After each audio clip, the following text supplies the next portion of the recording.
Lo que más me dolió fue que la traición me sonriera antes de apuñalarme.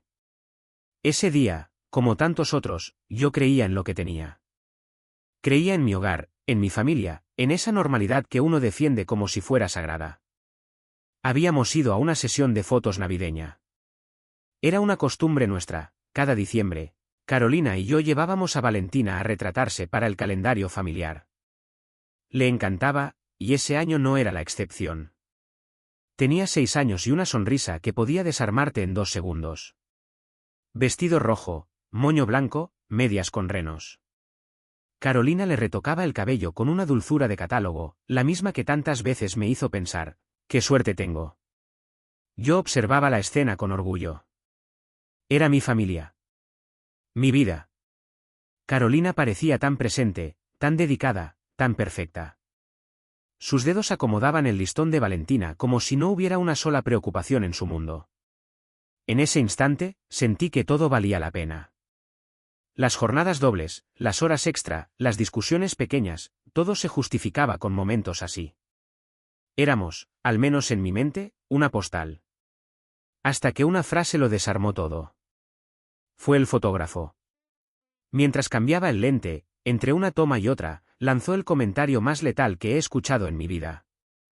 No llevaba veneno en el tono, sino en la naturalidad con que lo dijo. Como si nada. Como si no supiera que sus palabras iban a derribarme desde adentro. Y entonces lo supe. No por la frase en sí, sino por lo que no siguió. Por la forma en que mi mundo no reaccionó. Por el modo en que mi corazón se congeló, pero mi rostro no lo mostró. Sonreí. Porque sonreír era lo único que podía hacer sin delatarme. Porque si me quebraba ahí, frente a Valentina, ya no habría vuelta atrás. Sentí que la cara se me partía con esa sonrisa. La mandíbula me crujió de tensión, pero el gesto permaneció firme. No pregunté nada. No respondí nada. Solo asentí con la cabeza, como quien aprueba un mal chiste para que pase rápido. Porque cuando algo dentro de ti muere de golpe, no se grita, se planea. Seguimos la sesión como si nada. Valentina se reía mientras hacía poses graciosas. Carolina me tomaba del brazo, apoyando su cabeza en mi hombro como si aún le naciera hacerlo. Yo me dejé llevar por la inercia. No era el momento. Pero en mi interior, algo ya había comenzado a arder. Y no era rabia. Era algo peor. Era la sospecha vestida de certeza. Lo que ese hombre había dicho no cuadraba con nada. No tenía sentido, salvo que todo lo que yo pensaba de mi vida fuera una mentira. Ella, fotografiada con su esposo, la semana pasada. Solo había 2 opciones, el fotógrafo era un completo idiota, o ella tenía otro esposo. Y lo peor de todo fue cómo se sintió el silencio. Carolina no corrigió nada. No comentó. No hizo una mueca siquiera. Siguió sonriendo, acariciando el cabello de nuestra hija, posando como si fuera la mejor madre y esposa del mundo. Ese silencio, para mí, fue una confirmación. El vacío más absoluto. Y de ese vacío, empezó a salir el plan. Volvimos a casa en silencio. Ella canturreaba por momentos mientras manejaba. Yo miraba por la ventana como si fuera un pasajero de mi propia vida. En la parte trasera, Valentina se durmió con su peluche abrazado, exhausta por tanta risa. Y yo, en ese preciso instante, sentí que había perdido algo que no sabía que se podía perder, la inocencia adulta. Esa fe estúpida en que el amor verdadero te es devuelto con la misma intensidad. Esa noche, todo pareció normal. Cena rápida, Valentina a la cama, Carolina con su pijama de franela, besos mecánicos. Todo igual. Pero nada lo era. Esa noche fingí estar cansado. Ni siquiera fue difícil. El cuerpo me pesaba con un agotamiento que no tenía que ver con el trabajo ni con el día. Era el alma la que crujía. La cabeza me zumbaba, pero el corazón, ese parecía anestesiado, como si necesitara mantenerse al margen de todo lo que estaba a punto de ver. Carolina se fue a la cama temprano, como solía hacer últimamente. Ya no hablábamos como antes. No sé en qué momento la conversación entre nosotros empezó a sentirse como una obligación. Esa noche, sin embargo, noté algo distinto, el modo en que su respiración se volvió profunda casi de inmediato, como si supiera que necesitaba dormirse antes de que yo pensara demasiado. Sospechosamente rápido. Ahora lo veo. Esperé. No por miedo, sino por método. Como un francotirador que aguarda el momento exacto para apretar el gatillo. Fui al estudio, cerré la puerta con cuidado. Tomé mi laptop, respiré hondo. Era una mezcla rara de nervios y certeza. Como si el cuerpo se resistiera, pero la mente ya supiera exactamente lo que iba a encontrar. Entré al sitio del fotógrafo. Busqué entre las galerías. Nombres de parejas, familias, cumpleaños. Me llevó menos de 3 minutos encontrarla. Ahí estaba, sesión de pareja, Carolina y Adrián. No usó un seudónimo. Ni siquiera borró sus huellas. Eso fue lo que más me dolió. No el engaño en sí, sino lo poco que le importaba que pudiera descubrirla. Como si yo no existiera. Como si ya no importara. Abrí la galería. Y ahí estaban. 36 fotos. De alta calidad. Imágenes que parecían sacadas de una campaña publicitaria de amor perfecto. Caroline. Mi esposa. Posando con otro hombre. Tomados de la mano. Mirándose a los ojos. Riendo. Besándose. Él era todo lo que ella fingía detestar. Más joven, vanidoso. Tenía ese estilo de tipo que vive en el gimnasio y en las redes sociales, todo sonrisa blanca y frases vacías. En las fotos, su cuerpo parecía diseñado para exhibirse, no para abrazar. Un producto. Y sin embargo, ahí estaba ella. En cada foto, tan entregada, tan presente. Una versión de ella que yo no conocía. Más ligera, más descarada. Más suelta. Como si conmigo actuara y con él fuera real. Me detuve en una en particular. Él, arrodillado, extendiendo una pequeña caja de terciopelo. Ella, con las manos en el rostro, los ojos brillando. Lloraba. Pero no eran las lágrimas que yo conocía. No eran por un dolor, ni por una pérdida. Eran de emoción. De futuro. Como si en ese momento realmente creyera que estaba empezando algo hermoso, cuando en realidad solo estaba destruyendo lo que ya tenía. Cerré la galería. Apagué la pantalla. Y me quedé un largo rato en silencio. Pero no era tristeza lo que sentía. Era una calma distinta. Esa que llega cuando uno ya no tiene que imaginar cosas, porque la realidad se encargó de mostrarlo todo, crudo y sin anestesia. En ese momento, no pensé en confrontarla. No grité. No lloré. Solo planifiqué. Entendí que no podía obligarla a sentir vergüenza. Pero sí podía convertir su mentira en un espejo. Uno que no pudiera evitar mirar. Uno que también viera el mundo. Así nació el plan. No buscaba venganza por impulso. No quería castigarla con odio. Quería que cada persona que alguna vez creyó en su papel de esposa ejemplar viera lo que yo había visto. Quería que la verdad hablara sola. Sin gritos. Sin escenas. Iba a convertir su traición en arte. Iba a enmarcar su infidelidad. Mes a mes. Fui a la carpeta de descargas y abrí las imágenes. Les cambié los nombres. Las organicé por orden. Enero, febrero, marzo, hasta diciembre.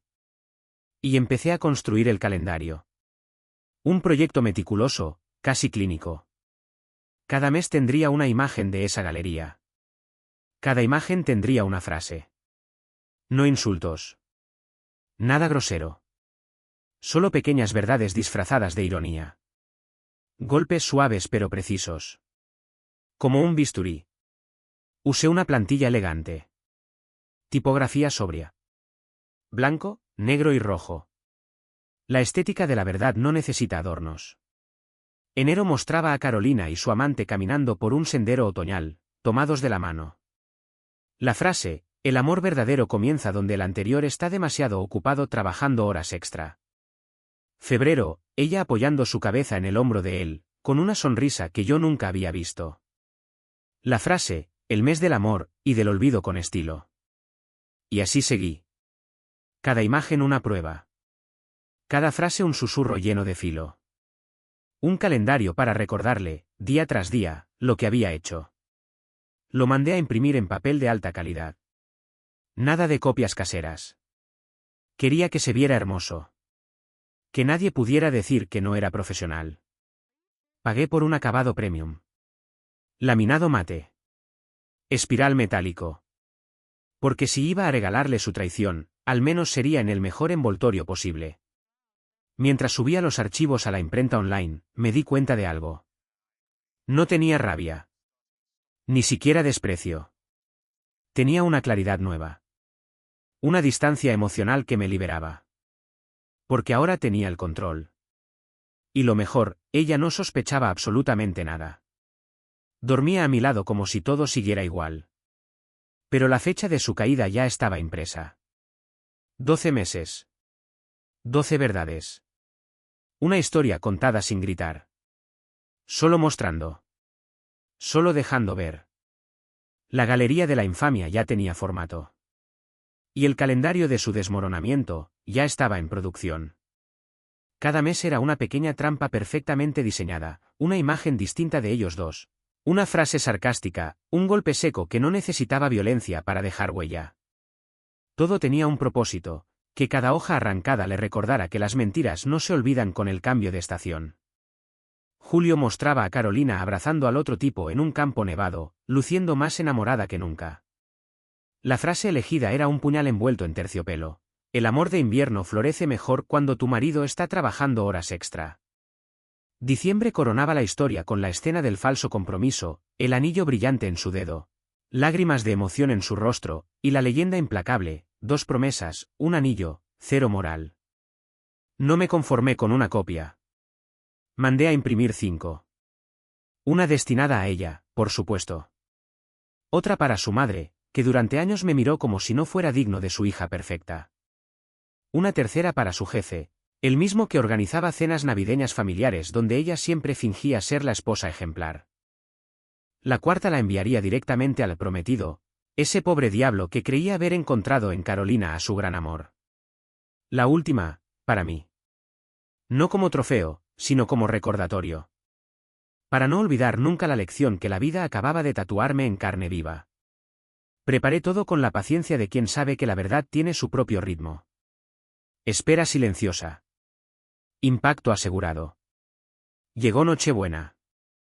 La casa estaba decorada como siempre, luces parpadeantes, olor a pino y galletas horneadas, música instrumental sonando de fondo. Valentina dormía ya, abrazando su osito favorito. Carolina vestía un suéter rojo con renos bordados, riendo nerviosa por cualquier cosa, sin imaginar que esa noche sería recordada no por los regalos, sino por el derrumbe de su fachada perfecta.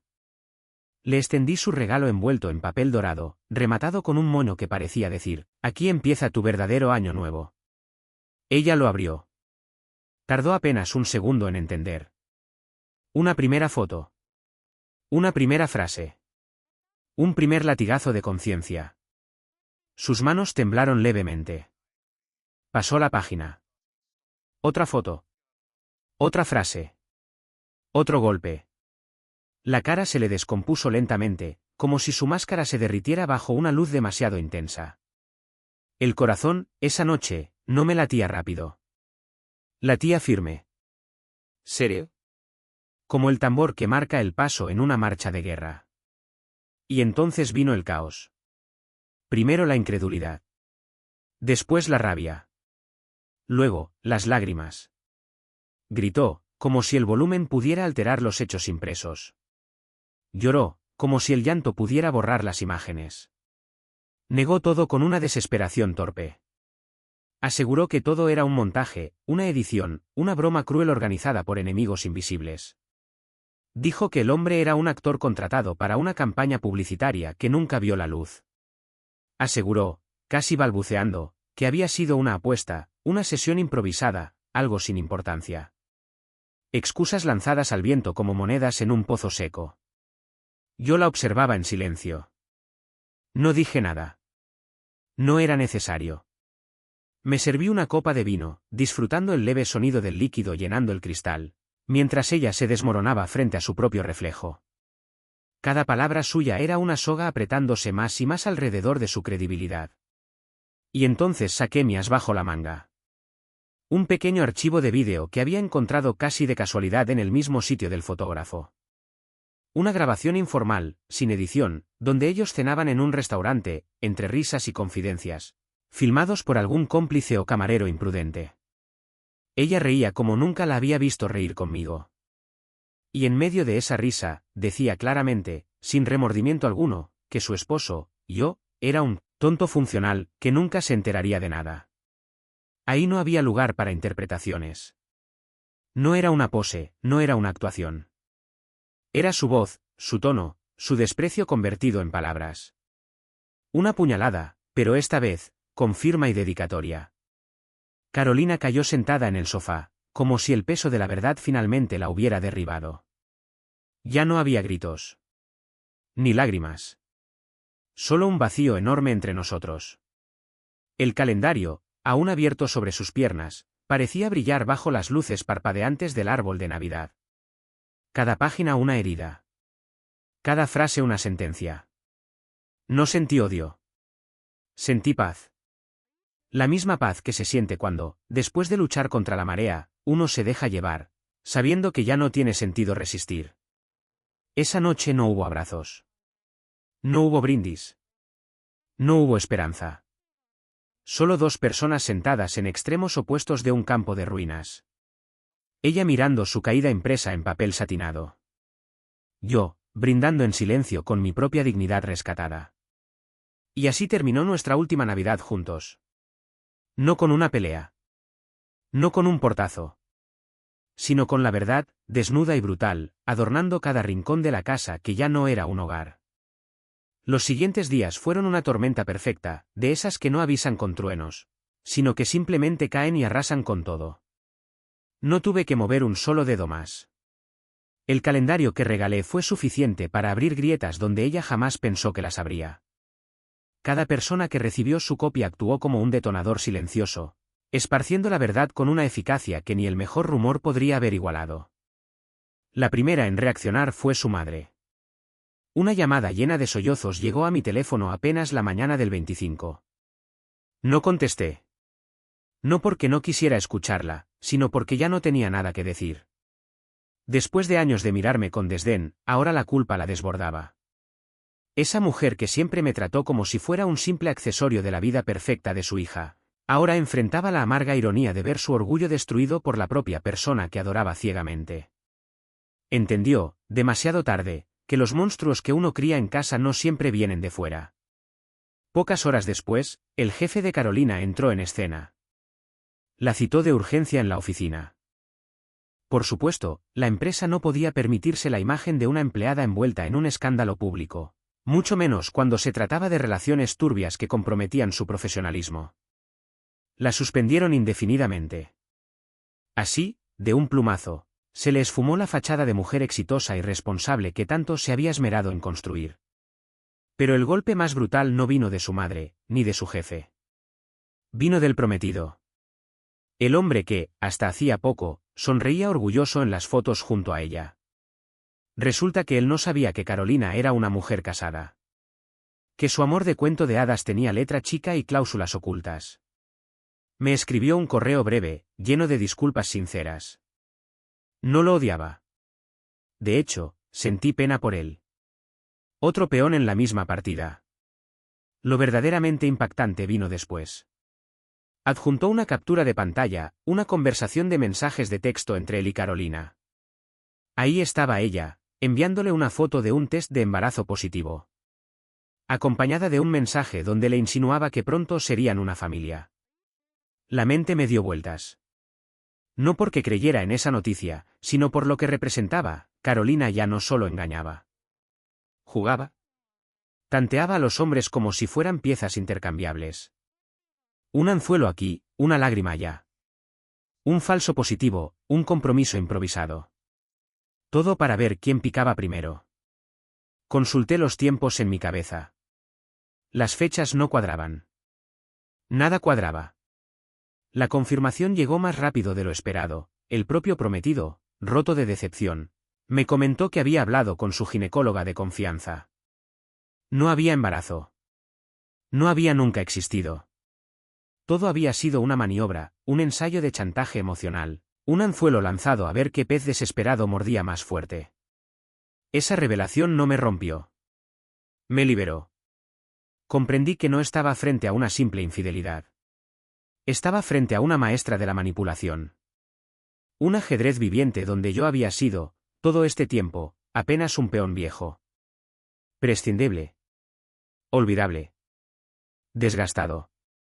Me cansé de serlo.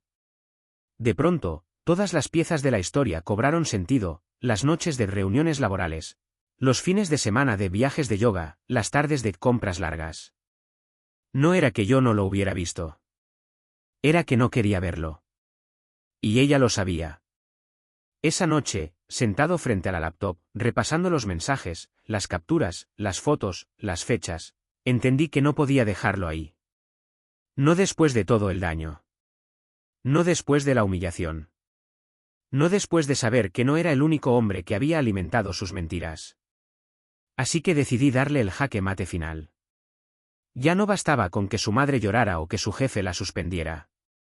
Ya no era suficiente que el prometido le diera la espalda. Quería que su caída no fuera solo privada. Quería que su verdadera cara quedara expuesta. Pública. Irreversible. No por venganza pura, sino por justicia. Porque alguien que construye castillos de mentira sobre los huesos de quienes la aman merece, al menos, que su ruina sea vista a plena luz del día. Era el momento de terminar el trabajo. De dejar que el mismo teatro que ella montó, la aplastara. Sin gritar. Sin ensuciarme. Sin una sola mentira de mi parte. Solo mostrando la verdad, cruda, despojada, inevitable. De la única manera en la que ella jamás podría manipularla. Y así, empecé a trazar el siguiente movimiento. El más elegante. El más definitivo. El que no solo derribaría su fachada, sino que la dejaría atrapada en la historia que ella misma escribió. Fotograma a fotograma. Sin posibilidad de borrar ni una sola página. El momento llegó antes de lo esperado. La ciudad, como cada año, organizaba su tradicional feria de arte comunitario. Un evento modesto, sí, pero lo suficientemente concurrido como para convertirse en el escenario perfecto para la jugada final. Cuando leí la convocatoria para voluntarios que quisieran presentar proyectos con mensaje social, no lo dudé. Me ofrecí como curador invitado de uno de los stands. Presenté una propuesta sobria, elegante, irreprochable, una exposición fotográfica titulada La doble vida, la sombra detrás del amor perfecto. Nadie preguntó demasiado. Nadie imaginó demasiado. Solo me ofrecieron un espacio en una de las salas principales. Una esquina iluminada, perfecta para que cada detalle se viera sin sombras ni excusas. Las semanas previas trabajé como un orfebre paciente. Seleccioné las fotos más representativas. No solo las poses románticas, sino aquellas que dejaban entrever la profundidad del engaño, miradas, gestos, pequeños roces de manos que, fuera de contexto, podrían pasar desapercibidos, pero que allí, bajo la lupa de la verdad, gritaban. Cada imagen llevaba una de las frases que había escrito meses atrás. Las mismas que había usado en el calendario. Cortantes, sutiles, letales. No utilicé nombres. No era necesario. Quien había vivido en nuestro círculo social, quien había asistido a las mismas reuniones, quien alguna vez había creído en el teatro perfecto de Carolina, sabría de inmediato quién era la protagonista de esa colección de verdades impresas. La noche de la inauguración llegó. La sala estaba llena de visitantes, vecinos, colegas, curiosos que paseaban copa de vino en mano, movidos por el morbo elegante que siempre acompaña el arte que huele a escándalo. La instalación era sencilla, las fotos enmarcadas en blanco, alineadas como piezas de dominó. Cada imagen una pieza, cada frase una ficha que iba derribando la mentira que Carolina había tejido durante años. El ambiente estaba cargado. No se oían risas. Solo susurros. Miradas que pasaban de la foto al recuerdo, del recuerdo a la comprensión. Y entonces, en medio del flujo constante de gente, ella apareció. No llegó sola. Venía con una amiga, o tal vez una cómplice, riendo con una exageración fingida, como quien quiere demostrar que todo está bien aunque el suelo tiemble bajo sus pies. Se acercó a la exposición sin saber lo que estaba a punto de ver. Los primeros segundos fueron de simple observación. Después, el reconocimiento. Después, el horror. Pude verlo todo en sus ojos, la duda, el pánico, la vergüenza mordiendo su piel como un ácido lento. Quiso hacérsela indiferente, pero su cuerpo la traicionó. Sus manos temblaban al pasar de una imagen a otra. Cada paso que daba era como caminar sobre vidrios rotos. La multitud, en un principio, no se percató de su presencia. Pero los susurros crecieron. Pequeños grupos comenzaron a mirarla. Algunos discretamente. Otros, sin ningún intento de disimulo. El peso de todas esas miradas cayó sobre ella como una avalancha silenciosa. Su rostro se volvió rojo, luego pálido. Quiso retroceder. Tropezó con una silla. Su bolso cayó al suelo, derramando su contenido, maquillaje, llaves, un teléfono que sonó al impactar contra el piso. El sonido rompió el silencio como un disparo. No recogió nada. Salió corriendo. No caminando, no apartándose con dignidad. Corriendo, empujando a quien se interpusiera, como un animal herido buscando un refugio que ya no existía. Nadie la detuvo. Nadie la consoló. La verdad no necesita defensores cuando se presenta con pruebas. La sala quedó en un silencio denso, eléctrico. La multitud se quedó mirando la instalación, como si quisiera reconfirmar lo que acababa de presenciar. El último cuadro estaba estratégicamente colocado en el centro del stand. Un calendario abierto en el mes de diciembre. La foto, ella y su amante, el arrodillado, ella llorando de felicidad. La frase debajo, nítida, inapelable. Algunos regalos no se devuelven. Pero otros, vienen con recibo y justicia incluida. Esa frase no era para ella. Era para todos los que alguna vez creyeron en las fachadas. Era para los que habían aprendido, como yo, que el amor sin verdad no vale nada. Me quedé ahí unos minutos más, observando. No por placer morboso, sino porque era importante ver que la verdad, al final, se impone. No con violencia. No con gritos. Solo con hechos. Fríos. Implacables. Evidentes. Cuando me fui, la sala seguía llena. Las fotos seguían colgadas. La historia seguía contándose, una y otra vez, en la mente de cada visitante. Carolina había querido jugar al ajedrez emocional, moviendo piezas a su antojo. Y yo había respondido, no como un peón, sino como el jugador que derriba el tablero entero. El jaque mate, al final, no lo di yo. Lo dio su propia verdad, impresa en papel fotográfico de alta definición. Frente a todos. Para siempre. Una semana después de la exposición, cuando el eco de los susurros todavía vibraba en las esquinas de la ciudad, recibí una carta inesperada. No era de Carolina. Ella había desaparecido del mapa social, tragada por su propia vergüenza. La carta era de su prometido. Aquel hombre, que al igual que yo había sido parte del tablero de engaños, había decidido que no bastaba con cerrar la historia y seguir adelante. Quería hacer algo más. Algo que no solo expusiera a una persona, sino a toda una conducta que suele esconderse entre silencios y excusas. Había tomado el calendario, ese mismo que había creado como un acto de liberación personal, y lo había convertido en un proyecto artístico itinerante. Un movimiento. Una voz para muchos que no la tenían. Lo llamó el Proyecto Carolina. Un nombre que no necesitaba explicaciones para quienes habían visto o vivido algo similar. Me pidió permiso para usar el material en exposiciones por todo el país. No para humillar, no para vengarse, sino para abrir conversaciones sobre un tema que casi nunca se aborda: las heridas invisibles que dejan las traiciones emocionales. Especialmente cuando los que sufren son hombres. Porque aunque no se hable mucho, también pasa. Y duele igual. No dudé en aceptar, pero puse una condición firme. Que todos los beneficios económicos derivados del proyecto se donaran a organizaciones que apoyaran a hombres víctimas de infidelidad, abuso emocional y manipulación psicológica. No buscaba dinero. No buscaba fama. Solo quería que el dolor, que durante tanto tiempo había llevado en silencio, sirviera para algo más que alimentar mi resentimiento. Quería que se transformara en algo tangible. Algo que ayudara a otros a sanar. Así fue como mi historia, la historia de una traición convertida en arte, empezó a recorrer galerías, universidades y centros culturales. Se organizaban charlas. Se abrían espacios de conversación. Se le daba voz a quienes, por vergüenza o por miedo, nunca se habían animado a hablar.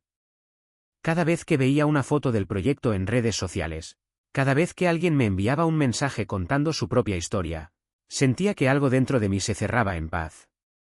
No era venganza. Era justicia emocional. Y lo más hermoso era saber que no había levantado la voz con odio. No había destruido nada con violencia. Había respondido con arte. Con dignidad. Con verdad. 12 simples páginas impresas en papel de alta calidad. 12 meses que contaban, sin necesidad de discursos ni justificaciones, como una mentira puede florecer, pero también como puede marchitarse bajo la luz implacable de la verdad. No me arrepiento de nada. Ni de la paciencia con la que recopilé cada prueba. Ni de la frialdad con la que diseñé el calendario. Ni del momento en que la vi correr entre lágrimas bajo la mirada de quienes una vez la aplaudieron. Todo formaba parte de un renacimiento. Hoy, mi historia sigue colgada en una galería. Un pequeño rincón de paredes blancas y luces cálidas donde, de vez en cuando, alguien se detiene. Lee las frases. Mira las imágenes. Y comprende que no todo lo que brilla es amor. Que detrás de las sonrisas perfectas puede esconderse un abismo de engaños. A veces me quedo unos minutos frente a esa exposición. Anónimo. Invisible entre el público. Y observo las reacciones. Veo las sonrisas tristes. Los suspiros de comprensión. Las miradas que se pierden en algún recuerdo propio. Y en esos momentos, sé que gané. No con puños. No con gritos. No con venganza. Gané con arte. Gané con verdad. Gané demostrando que la mentira tiene fecha de caducidad. Solo necesita, a veces, una chispa. Una cámara. Un calendario. Y la decisión de no callar jamás aquello que intentaron enterrar bajo capas de hipocresía. Porque algunas batallas no se pelean en tribunales ni en peleas callejeras. Se ganan en el corazón.